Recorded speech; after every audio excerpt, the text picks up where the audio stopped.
And he finds himself in the cave, and what does the Lord ask him? What are you doing here, Elijah? Now, I've heard tons of messages throughout my life where the message was, God is in the still small voice. Don't be distracted by the bigness of other things. But I find that the most important part of this is in what God asked him.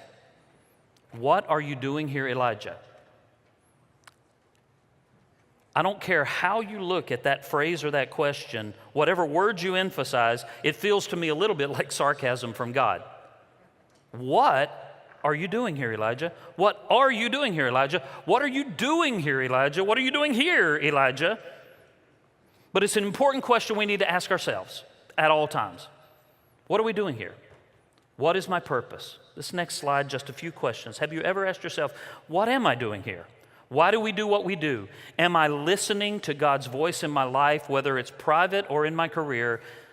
Is it in the hallways or the airways, folks? When you pass by people, when you pass by situations, when you're talking to your children, you don't know if your kids will become the Jonas brothers. You don't know if they'll be missionaries. You don't know if they'll be pastors. You don't know if what you say in the hallway actually might be more important than what you speak to millions over the airways, because you might pass by a Nick Jonas in the hallway before he's Nick Jonas. You might pass by others. In your own life, you might find miracles in the still moments.